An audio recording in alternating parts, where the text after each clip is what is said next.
So, as you can imagine, people who decorate their yards with 12-foot skeletons get all kinds of feedback, and especially the ones who have them year-round. But one skeleton decorator who liked to regularly move the skeletons around into different scenes, like Elf on the Shelf, kind of, got this note. And it was recently picked up by the Upworthy Instagram account. I don't know if you can read that from where you are or not, but I will read this. This was written September 10th, just a few days ago. I've been driving past your house daily for the past 19 days on my way to radiation treatments. A highlight of my journey has been checking to see who else has joined the Bone family and what they are up to. Thankfully, Wednesday, September 11, is my final radiation treatment, though I may need to continue to drive by once in a while to see what's new. Thanks for the diversion, Tammy. And so, moved by Tammy's note, the skeleton decorator built this scene to be ready when Tammy drove by on September 11th, the last day of her radiation treatments. You can see the skeletons are holding a sign that says, "Tammy, you did great. You finished it." And then this one actually requires 2 pictures. The scene was so big. And it says the last date of Tammy's radiation treatments. And it says, "Go, Tammy, you did it, you did it." And then, because this post was picked up by Upworthy, other people started to see it and post their own stories on the Instagram feed of radiation and of delight that they found in neighbors and so many things. What we create just for the joy of it co-creates new realities in the world. So the skeletons created a reality where Tammy found diversion and delight in a tough time.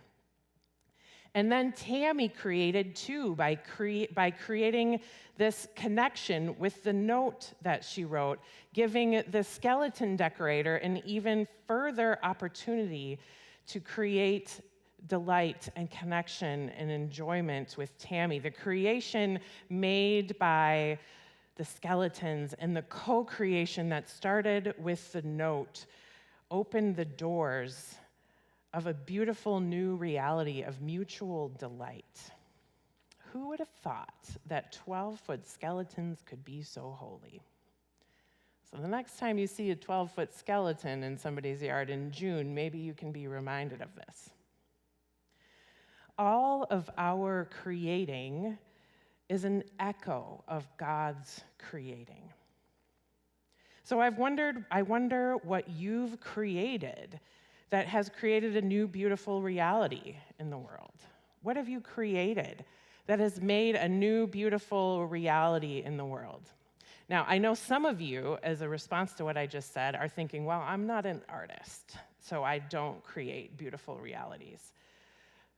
You're wrong. I don't say that very often, so you know I have some conviction behind that. You are wrong if you think that you don't create beautiful realities. We'll talk about that a little bit more in a few minutes. The Hebrew people showed us this about ourselves in the creation story. They showed us that our creations echo God's creations and that creating itself is beautiful. Their creation story, our creation story, starts this way. Genesis chapter 1. When God began to create the heavens and the earth was complete chaos, and darkness covered the face of the deep, while a wind from God swept over the face of the waters. Then God said, "Let there be light," and there was light. And God saw that the light was good, and God separated the light from the darkness. God called the light day, and the darkness he called night. There was evening and there was morning the first day. The story goes on, of course, but I think I need to stop here for the moment, because I'm guessing that there are some things going on in many of your minds that I want to clear out. This creation story has been such a topic of controversy in the Christian world that I think when we begin to hear it, for a lot of us, our brains go into analysis mode. We go into scientific mode or historian mode, and we begin to wonder things like, wait, 7 days? So were those literal days? Were those 24-hour days? Or were those like just symbolic? And when we start to wonder about how this story fits with what scientists have observed about the Big Bang and evolution.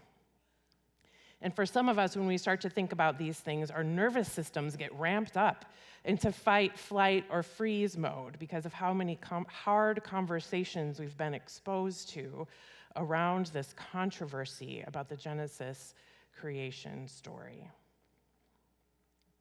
And the truth is that there have been many misuses and maybe even abuses of Genesis 1. Because we're trying to read it with our modern brain. That's often what a literal reading of a text does. It tries to read it with all of the things that we know to be true now, or all of the things that we need to be not true. But that is not how Genesis was written, and it's not what Genesis is for.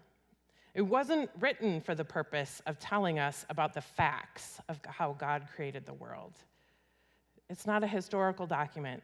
It's not a scientific document, or it's not notes from an experiment. It was put together by storytellers. And so the first piece of good news this morning is that you can affirm the Big Bang and evolution and believe deeply in Genesis chapter 1. You can affirm the Big Bang and evolution and believe deeply in Genesis 1, because we can read Genesis 1 with an ancient mind. We can ask questions like, why was this story told? Not the what's in the hows, but why? What did the storytellers want the hearers to know? What did they want the hearers to be or to do as a result of this story? And when we start to read the story this way, we can see that it was written to pass on wisdom about who God is and about who humans are. And it was written because the people of Israel needed to know this about themselves. They needed to know this about the world because they were in exile.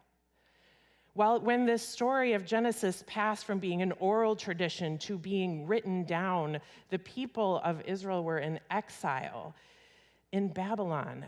Their whole world had fallen apart. And they were now living in a place where there was another dominant religion. They themselves were living in the chaos of everything falling apart.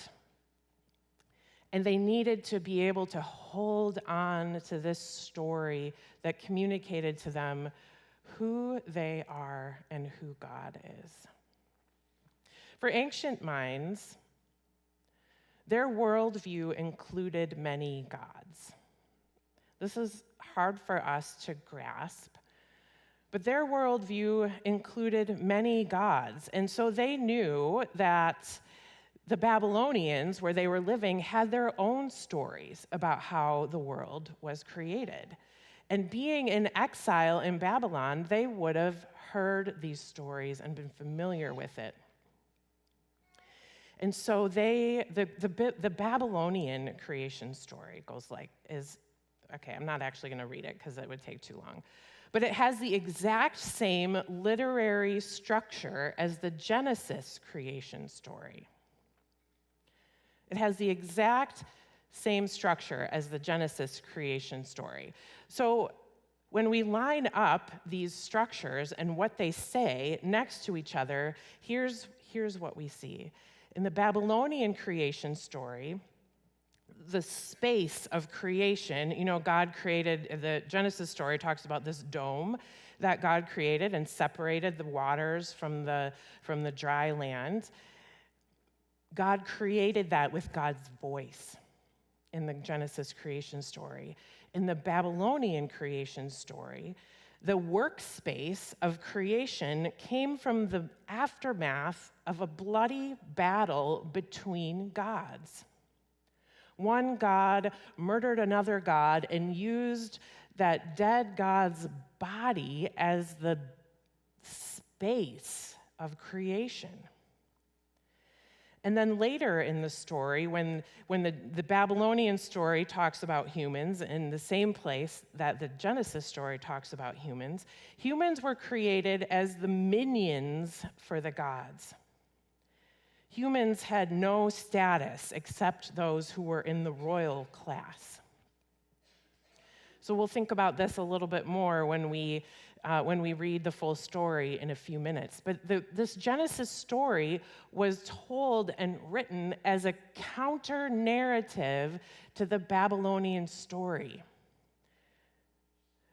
For the Hebrews, God is God alone. There's no gods warring with each other because God is God alone. It's the cornerstone of Jewish theology, as you see in the Shema and throughout the Old Testament and the New Testament. But God is more than just God alone, because there's also this breath from God hovering over the face of the chaos. God is one, but God is more than one. And God being more than one, God is perfect community. God is not at war like the gods in the Babylonian version of the story. God is one, God is more than one, God is perfect unity and perfect community versus the warring gods who are against one another and who created the world out of a heinous, violent act.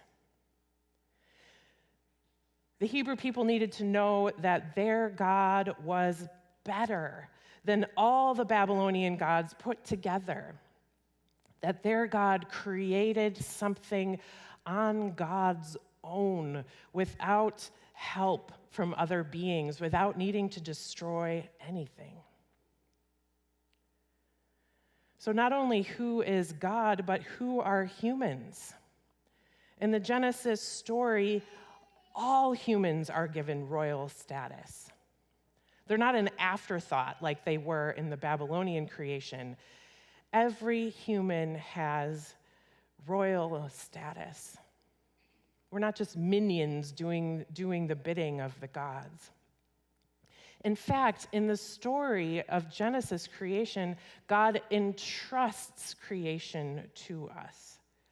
God is willing to make God's creation vulnerable to us in order that creation can continue to unfold with us as co-creators. We're not just procreators, like has been so emphasized from the Genesis story, that we're created to fill the earth and subdue it in the way of just having babies, because that doesn't always work, right? That's not always the thing.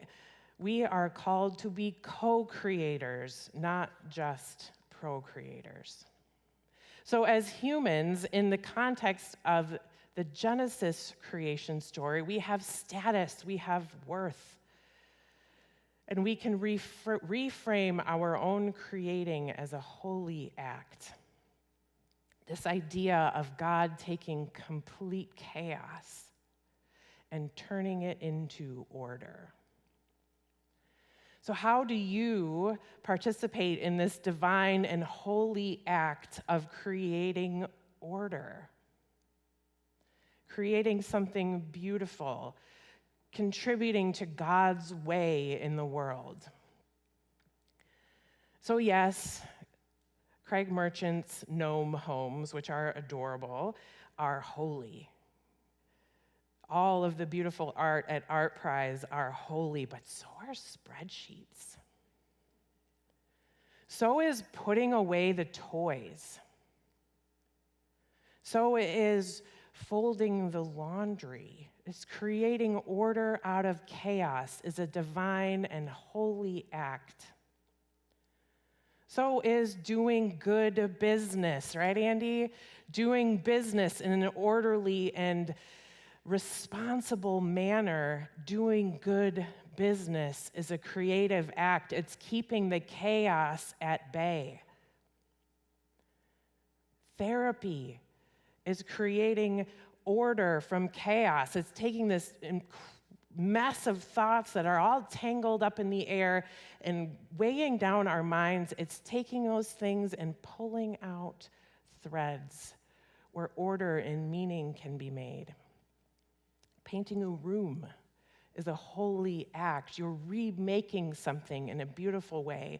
Anytime where you find yourself entering flow.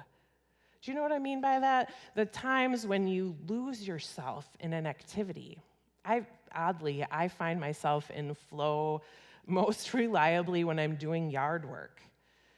I lose track of time. I get very immersed in what I'm doing, and it is creating order out of chaos. When we enter flow, it's not just a neurological experience, although it definitely is that, and it's very healing. It is entering God's mind and participating with God and creating the world. I really wanted to play with this text this morning because that feels like the truest and most genuine invitation into this ancient mind, into getting out of our analytical brain. I really wanted to play with it, but I also really needed, first and foremost, to settle some things about the book of Genesis. Reading the book of Genesis literally is not faithful. I say that very rarely about what other Christians believe. It is not a faithful reading of the text, and I need you to hear that. And I felt like that needed to be the emphasis, and so the playfulness is taking a second seat, and maybe we can do that more sometime later. But for you, if you would like to enter the playfulness of this text, again, there are Legos sitting around. You can challenge yourself to be playful. So what we're gonna do to be playful with this morning is to read the Genesis story together. Not being read from on high as though it is the truth of all truths, but it is one of many that we get to play in this field. And I was thinking, okay, who's going to be the voice of God in this? I was thinking about people that I could invite to read this with me. I was like, ooh, I can't ask a man. I can't ask a woman. I can't ask anybody. Because none of us can be the voice of God on our own. Maybe all of us together could be the voice of God, because God is one and perfect unity, yet God is also a community working together perfectly. And God is more than any one of us can possibly represent. So we're going to read the Genesis text together. It's going to be on slides on the screen. And as we read together, there's two simple questions. And it's kind of long, so you're going to have to hang with the answers to this question. Hold on to something when it comes to you. What do you notice? As you get out of your analytical mind and just be in the story, what do you notice? And then what is God inviting you into? Are two questions to ask in this story. What do you notice? and what is God inviting you into? All right, let's read together. I invite you to read the words of God, which are in yellow. When God began to create the heavens and the earth was complete chaos, and darkness covered the face of the deep, while a wind from God swept over the face of the waters. Then God said, "Let there be light," and there was light. And God saw that the light was good, and God separated the light from the darkness. God called the light day, and the darkness he called night. And there was evening and morning the first day. And God said, "Let there be a dome in the midst of the waters, and let it separate the waters from the earth." This is no bodies of dead gods. It is something that God creates. So God made the dome and separated the waters that were under the dome from the waters that were above the dome, and it was so. God called the dome sky, and there was evening and there was morning the second day. And God said, "Let the waters under the sky be gathered together into one place, and let the dry land appear." And it was so. God called the dry land earth, and the waters that were gathered together he called seas, and God saw that it was good. Now God starts to play. Then God said, "Let the earth put forth vegetation, plants yielding seed and fruit trees of every kind on earth that bear fruit with the seed in it." See, God here invites the earth to put forth vegetation on its own. This is that iterative, constant creation, and God empowering creation to create. And it was so.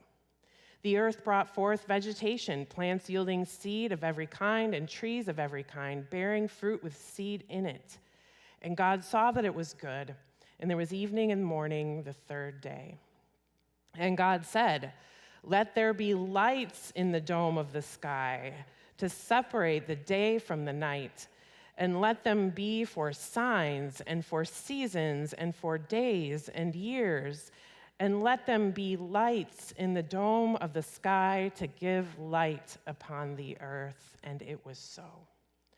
God made the two great lights, the greater light to rule the day and the lesser light to rule the night, and the stars.